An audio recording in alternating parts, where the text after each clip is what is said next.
దక్షిణ భారతదేశంలో రవాణా రంగాన్ని సరికొత్త పుంతలు తొక్కించేలా హైదరాబాద్, అమరావతి, చెన్నై మార్గంలో ప్రతిపాదించిన bullet rail corridor route map ready అయింది. సుమారు 760 కిలోమీటర్ల పొడవైన ఈ ప్రతిపాదిత ప్రాజెక్టు 3 ప్రధాన రాష్ట్రాలైన తెలంగాణ, ఆంధ్రప్రదేశ్, తమిళనాడులను అనుసంధానించనుంది.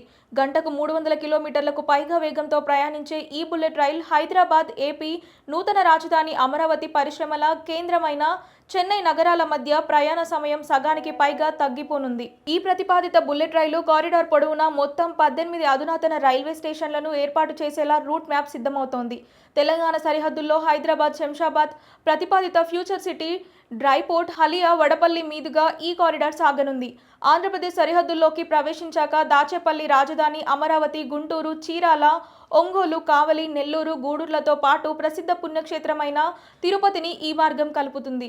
ఆపై తమిళనాడులోని Tiruvallur, Chennai outer ring road మీదుగా చెన్నై సెంట్రల్ వరకు ఈ మార్గం విస్తరిస్తుంది. ఈ కారిడార్ కేవలం ప్రయాణ సమయాన్ని తగ్గించడమే కాకుండా దక్షిణ భారతదేశ ఆర్థిక రంగానికి భారీ ఊతాన్నివ్వనుంది. శంషాబాద్ విమానాశ్రయం, తెలంగాణ ప్రభుత్వం ప్రతిష్టాత్మకంగా చేపడుతున్న ఫ్యూచర్ సిటీ, ఏపీ రాజధాని అమరావతి, పరిశ్రమల హబ్ చెన్నై, ప్రముఖ ఆధ్యాత్మిక కేంద్రమైన తిరుపతిని ఒకే హైస్పీడ్ నెట్వర్క్కి తీసుకురావడం ద్వారా పర్యాటకం, ఐటీ, వ్యాపార లావాదేవీలు, సరకు రవాణా రంగాలు విపరీతంగా అభివృద్ధి చెందుతాయి.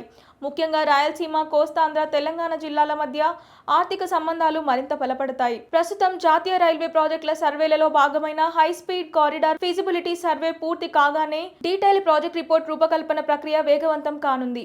కేంద్ర ప్రభుత్వం భవిష్యత్తులో దేశవ్యాప్తంగా నిర్మించాలనుకుంటున్న 7 హైస్పీడ్ రైలు కారిడార్లలో ఇది అత్యంత ప్రాధాన్యత కలిగిన కారిడార్గా నిలవనుంది. 3 రాష్ట్రాల మధ్య ప్రాంతీయ అసమానతలను తొలగించి మెట్రో నగరాల మధ్య అనుసంధానాన్ని పెంచడంలో ఈ బుల్లెట్ రైలు ప్రాజెక్ట్ ఒక గేమ్ చేంజర్గా మారనుందని నిపుణులు అభిప్రాయపడుతున్నారు.